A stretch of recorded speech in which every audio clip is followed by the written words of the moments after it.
32 ஆண்டு காலம் பாதுகாத்து வளர்த்த மகளை கொன்று விட்டாயே என்று குற்றம் சாட்டப்பட்ட மருமகனை பார்த்து தாய் ஒருவர் கதறியது நீதிமன்றத்தில் கூடியிருந்த அனைவரின் மனதையும் வேதனைப்படுத்தியது.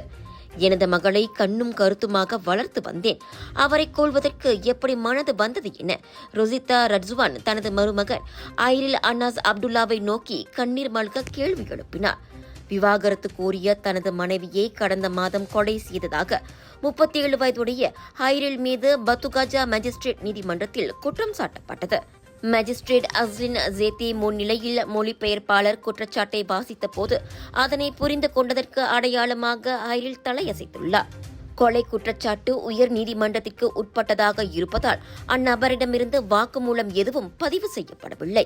ஜூன் 20ஆம் தேதி காலை 7:30 மணிக்கும் நண்பகல் 2 மணிக்கும் இடையே பத்துகாஜாவில் உள்ள ஹோட்டல் அறை ஒன்றில் 32 வயதான தனது மனைவி நிஷா ஷக்கீலாவை கொலை செய்ததாக ஐரில் மீது குற்றம் சாட்டப்பட்டது. இந்த குற்றச்சாட்டு உறுதிப்படுத்தப்பட்டால் 30 முதல் 40 ஆண்டுகள் சிறை தண்டனை மற்றும் கூடிய பட்சம் 12 பிரம்படி விதிக்கப்படும்.